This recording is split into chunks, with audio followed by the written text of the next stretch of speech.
Hey, hey, welcome to Happy, Healthy, and Skeptical. We are your hosts, Jennifer Hobson and Christy Palermo, and today we are talking about romantic relationships.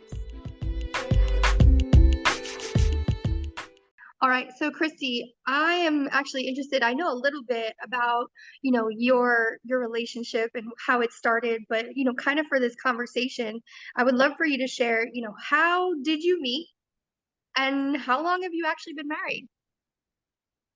Yeah, so Justin and I have been together since 2015 and but we had actually met in 2010 on cruise ships. So we were both working on them, and he was working the bridge and I was performing, and we met and we were good friends then, and we were both dating other people, so it really was just a friendship that lasted through the years of seeing each other on contract after contract.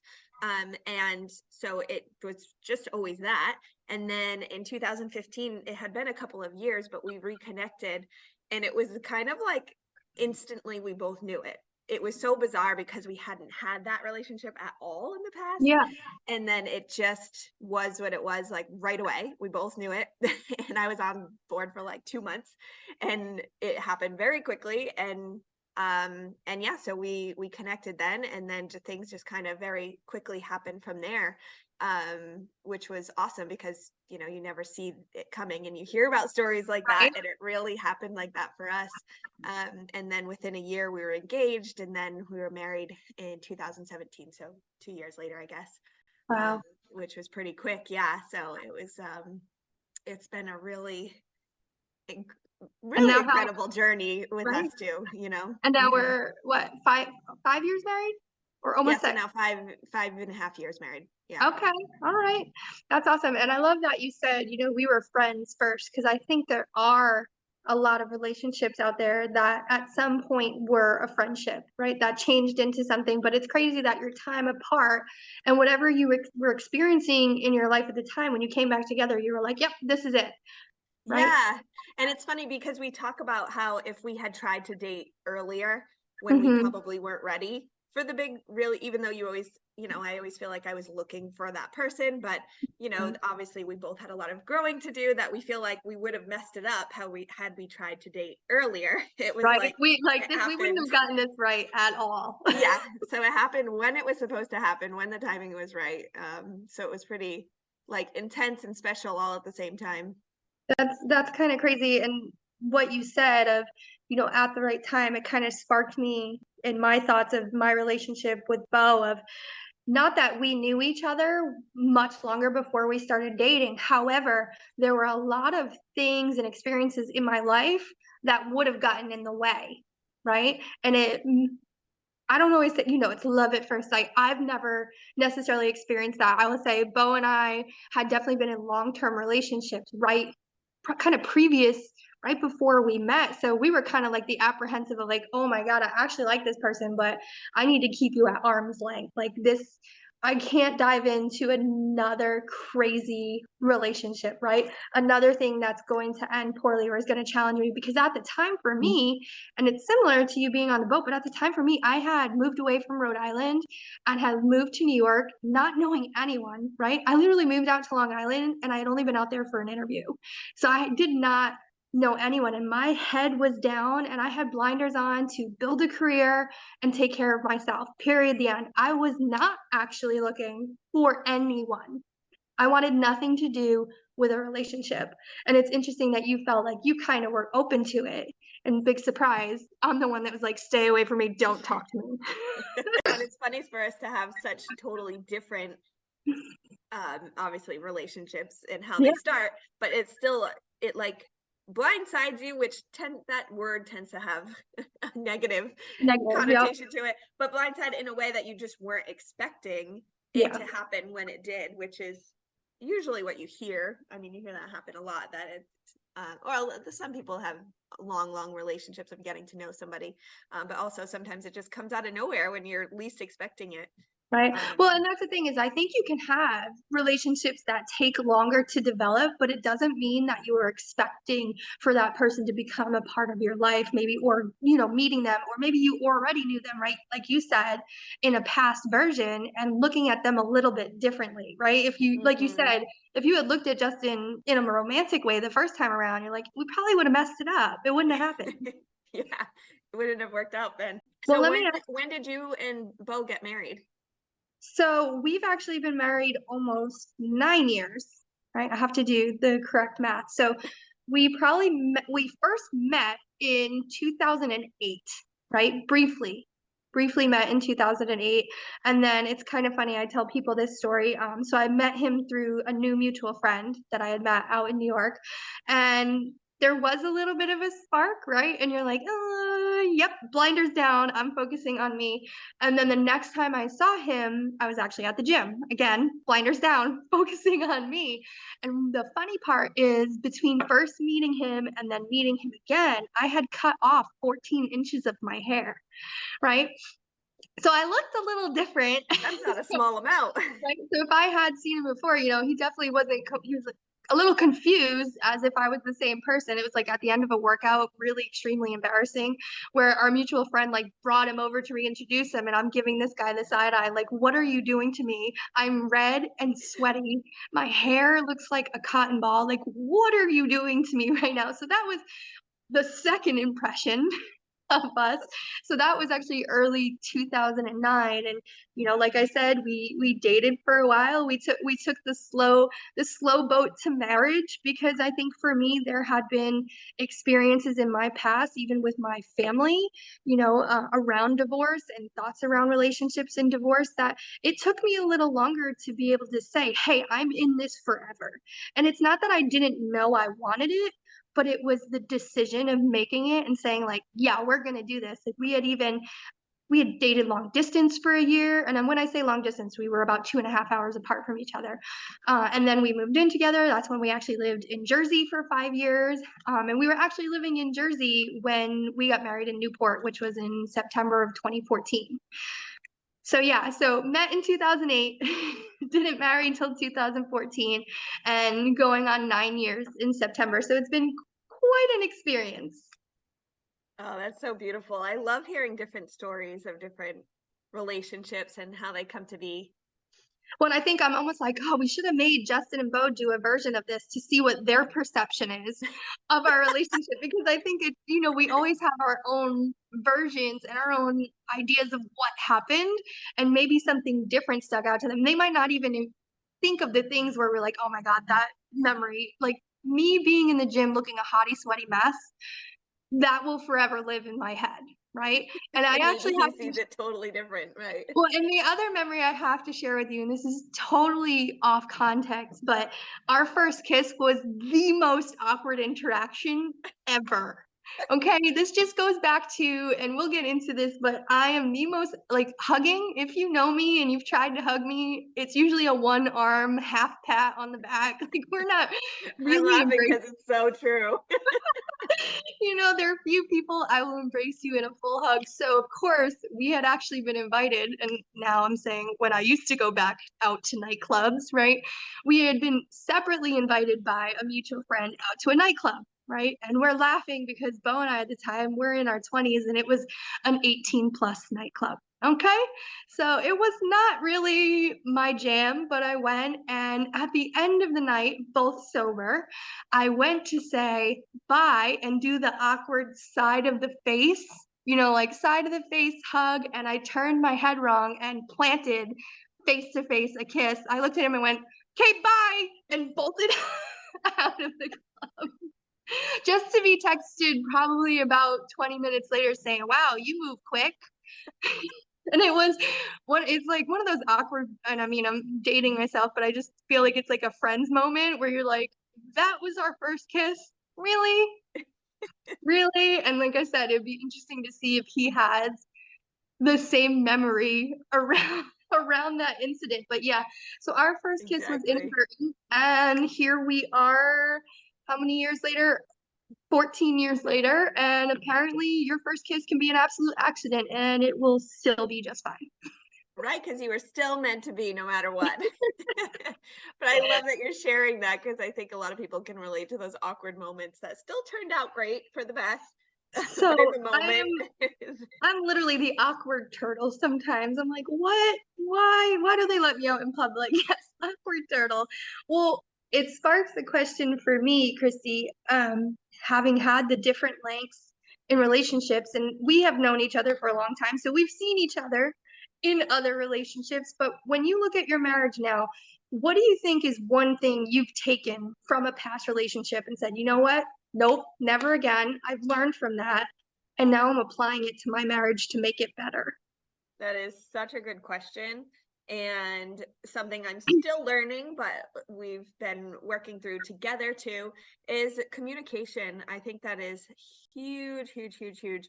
And honestly, something that it goes back to some of our earlier podcasts too about a lot of the growth we talk about, where I feel like just me as an individual, which came out in past relationships, was I tend to not speak up when I need or want something because that was just something ingrained that I just grew up with as a child. Like I just was very shy to start with.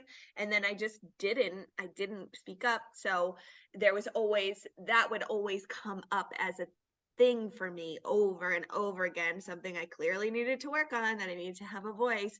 And so that's something I've learned to have through a lot of growth and personal development, but something that I've really worked through with Justin is that we have really learned, even when it's hard and we have things we don't want to talk about, but making sure we bring them up no matter what, and addressing those things that sometimes seem like the elephant in the room, that it's like getting bigger and bigger the longer we don't talk about it.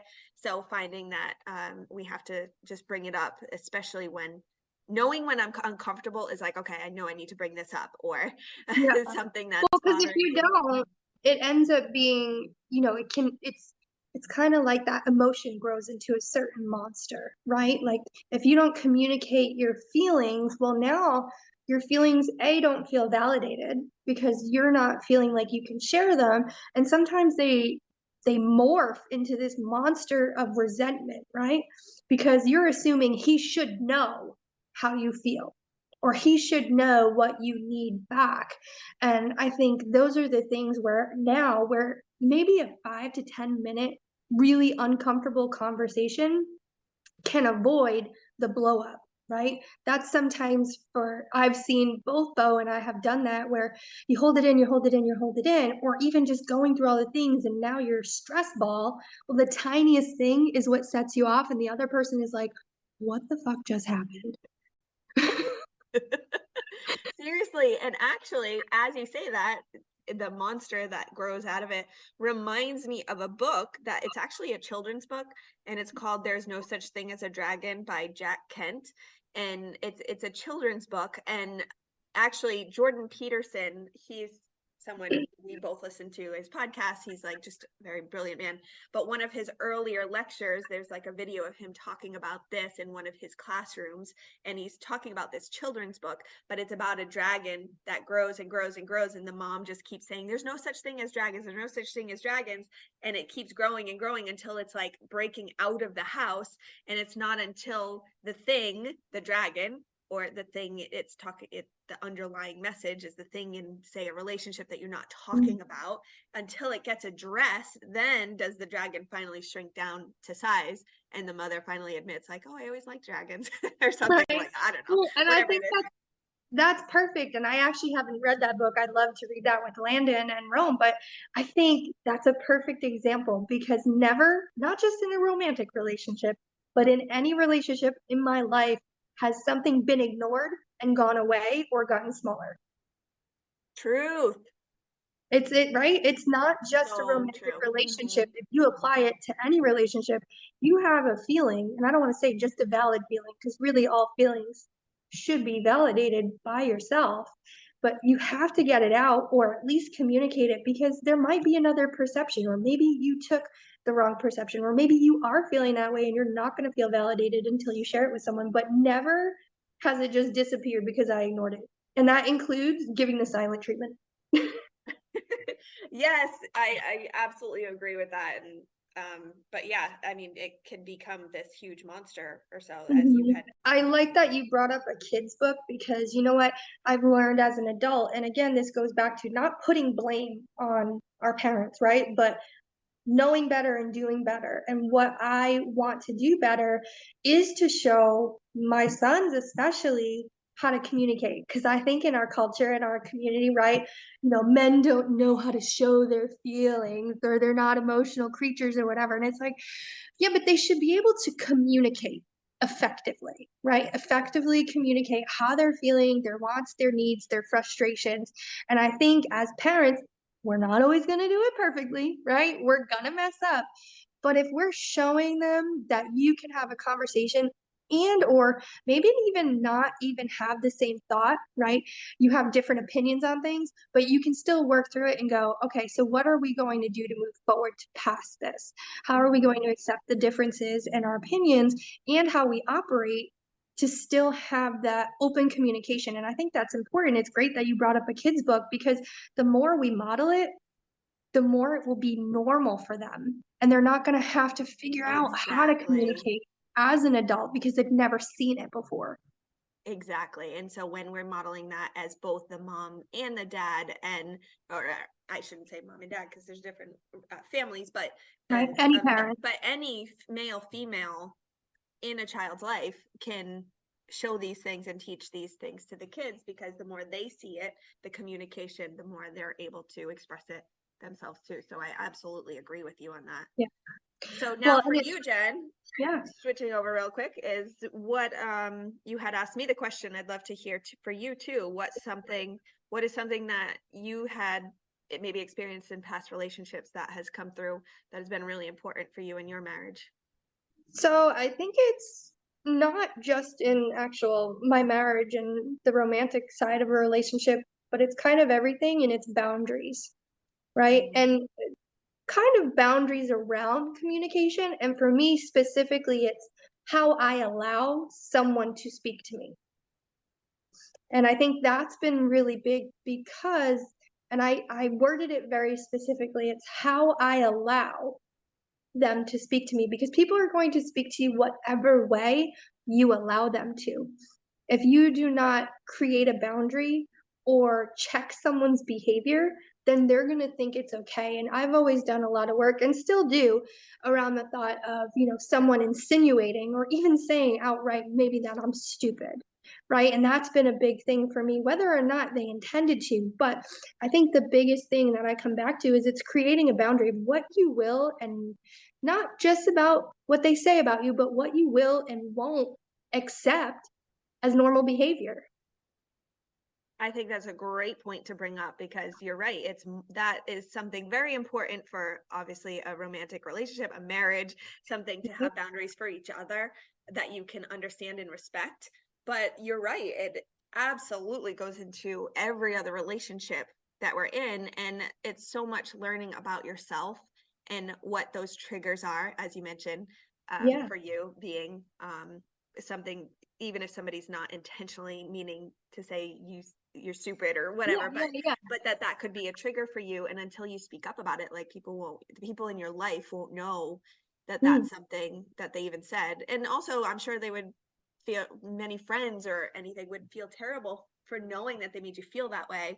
So it's so great to bring up that boundary in whatever it is that comes up for each of us, Well, and to it's interesting you said recognize that it. because I almost have a different perspective on it, right? You were saying most of those people would feel horrible. You're right. If they're the right people you have around you. If they're the wrong people, they don't actually care. And Mm. that's how you can go, you know what? You don't actually deserve a place in my circle. The people that Woo! genuinely care are open to saying, you know what, I didn't mean to hurt you like that. I'm sorry that I did. And the other people are not going to give you two shits. They're going to say, well, that's how I feel. And they're not open to that line of communication. That's when you have to go, okay, do you belong in the innermost sanctum of my community? Do you deserve a place here? Yeah, that absolutely is a great point, because then it really gets into who you're uh, I mean, that's another conversation, really, to like who you're allowing in your life, in your inner circle, that you're talking to regularly, what kind of energy you're allowing in and also putting out and connecting with. And I think that's really important for any relationship circle for For anyone. sure. I mean, any growth, and we use that word a lot. If you want to grow as a person, you absolutely have to check who are the people that you're allowing into your life, and then what are the boundaries that you're setting. And same for you, right? You have to put some boundaries around yourself on how you treat people and how you communicate with people. I know that I can be harsh and blunt, right? I'm aware. I am self-aware. I get that. So what can I do to be self-aware, but also communicate in a way that's not harsh and abrasive to other people? Mm, You hmm. know, and it's definitely a learning curve. But what I will say, and I know both of you, and I wanted to share this, is I definitely got a different perspective and a new application when I actually used love languages test. I know we both have done it, and I wanted to share it because if you've never done it, especially on Valentine's, if you do have a partner, I definitely suggest maybe even taking it together because you can share your results and it will truly, truly help you communicate better. And the reason why is because I think a lot of times we're not speaking literally the same language. And then we get frustrated when we're not getting what we need for love, for feeling that love from our partner. And it was interesting. So the 5 love languages are words of affirmation, physical touch, quality time, gifts, and acts of service. And it's interesting because you can probably apply love languages to different types of relationships. So, like, I have a certain relationship with my clients and my friends than I do in my romantic relationship. So, in my romantic relationship, physical touch obviously is much higher, but number one and number two is words of affirmation and acts of service. Where in friendships and other relationships, I don't want to be touched at all. Don't hug me. Don't do those things. But what's funny, and I'm sure Bo will listen to this and he'll laugh, is I constantly am seeking hugs, right? That shows me physical touch. But it's interesting because in most men, words of affirmation and acts of service, they're not number one. Almost every time it's physical touch. We see you guys. We see you. I'm so glad you bring up this book because I absolutely love it too. Yeah, so it's called The 5 Love Languages by Gary Chapman, and it's a fantastic book. It's a quick read, actually, as Jen just talked about with the 5 different points. But it's so important. I had never thought of it before I had read this book, and it can go into all these other relationships in your life because you could be constantly speaking a language that makes sense to you in the way of, like, for me it's words, so speaking to people and saying how much I care, like, to me that means everything. But to Mhm. somebody else, if it's gifts, and not that gifts has to be a lavish thing, it could be a flower, it's just that's how they learn to, or Mhm. feel love. And if I could never even think to, like, place a flower in front of them because that's like, oh, I thought of you, I was just walking down the street and here you go, like, that could mean the world to somebody whose love language is gifts. And so if they're not receiving that, whether it be in a friendship or in a romantic relationship, and that other person doesn't speak your language or doesn't put the effort in to know your language, like, that's where there's so much butting heads. And I can look back on other relationships, like in my past, not understanding, and just, it's like you're never on the same page, you're never really, there's always some kind of gap until you can really understand. So I love that you brought up that book because yeah, there's a little quiz at the back of the book, and Justin and I made ourselves sit down once right after I read this book. I was like, we have to do this, take this quiz, and I'm going to do it too because it's really important to know how to communicate with each other. And it can take you to a whole nother level of understanding, because then also, if I'm feeling frustrated about something, I can look back and be like, oh, it's because we barely seen each other lately. We're like passing ships in the night with the kids and work and everything, that we've barely spoken to each other. Never mind saying all the Yeah. kind things. And you can start to feel frustrated within the relationship when really it's just communication back Yeah, to the. no, it's definitely a form of communication because it's how you show love, and then on the other side, it's how you receive it, right? If they're not filling your cup with the way you like it to be filled, at the end of the day, you feel like your needs aren't being met, right? Like, I didn't get enough hugs, or even taking it a step further, I think I mean, it's a big conversation, but sex, right? Sex is important to a lot of people, and for some people, it's at the top of their list, and some people, it's not. And that can definitely cause some resentment, and that's hard to talk about, right? It's the taboo conversation of, do we actually have to sit down and talk about our sex life? Yeah, you do. And I think that becomes definitely a hard conversation, but when I think of this, mine is definitely words of affirmation and acts of service. But what's interesting is I actually like the written word of affirmation. So instead of me always maybe getting flowers, if you wrote me a card that had your thoughts in it, that is wow. Like that is taking the time and you care. And then acts of service is huge because I'm like, all the funny videos out there, like when Bo takes the trash out and you're like, yeah, get it, get it, get it, right? You're like, those are the things. That's how I really received love, is that people doing things for me. And to kind of trail off the acts of service idea, and I was talking to Christy about this last week and I heard this and it was so powerful, but we need to stop in relationships making roommate problems relationship problems. That one hit me hard. Like, don't let the roommate problems come in the way of your happiness, because we're all lifing, right? We're doing the things, we're out there working, we're growing, we're raising the kids, we're taking care of family. Don't let the roommate problems become the relationship problems. And I don't know how that hit you, Christy. Yeah, because I had never actually heard that statement before, and when you said it to me last week, I was like, "Oh man, that's so true." Because I remember hearing, it was just like a TikTok thing or something, but it was like a random statistic that it was like a huge marital fight between people is usually on how to load the dishwasher. And I was like, I remember hearing that before and like how trivial that is, but I've noticed that come up for me. Like, let's figure out how to Tetris this damn dishwasher, Right? but let's not let it bleed into our relationship, our romantic relationship. So I think that's such a great point to bring up, that it's something so trivial, but can bring about such crazy fights. That Well, is and so I not think necessary. taking that and going, okay, we're in the middle of this, we're trying to touch us this, and now I'm huffing and puffing, and you're huffing and puffing. We need to first stop and then, okay, clear is kind. Me being clear with you is kind. I'm going to step away from this because I have trust that you're going to do it the way that it's right. And that's the other thing, is letting go of your ego, right? It's okay that I'm not right every single time, and I don't need to Mm, do everything every single time, quote unquote, the right way. And being mhm. clear is kind, and or saying, hey, let me take this, you take a step back, you go have a seat, or you go do the thing that you like. But that's where the communication is. If not, you're just huffing and puffing, and then 10 minutes later you're in complete silence and you don't even remember why you're pissed off. Mhm.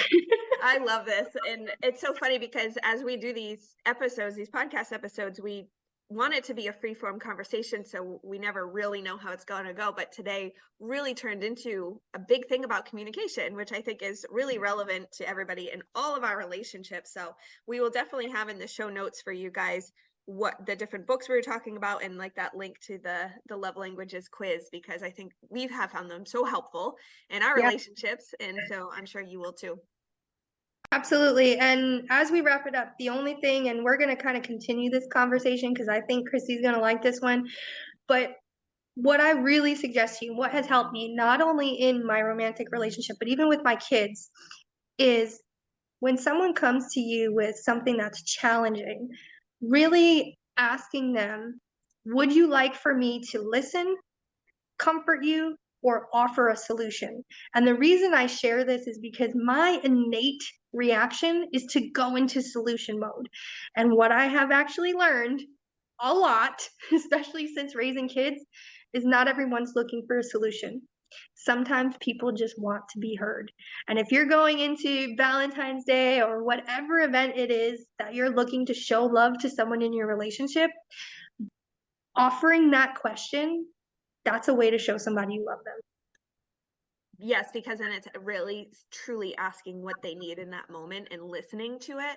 And I'm so glad you brought that up, because that was something I had seen recently too. And that just that simple question you can bring up to your partner or somebody in your life, any relationship really, I think can really reduce a lot of fights and friction too, by just asking. Because sometimes I do just want to be heard. So if I feel that way, I'm sure other people feel that way. Sometimes I'm I don't want sure. an answer, you know, Right? and so I think that's Where a you're really telling helpful me a tool. problem and I'm coming with a 10-step plan on how to solve it. And you're like, Jen, I literally just wanted you to listen to me. Just wanted you to listen. Yeah, exactly. Well, I'm excited that we got to do this. And for all the people that have relationships and have loved ones, I hope that you have an amazing love season. And I hope that you're able to apply a couple of things that we have learned from. And I would love to hear from you guys. What are things that you've applied to your relationships that have helped?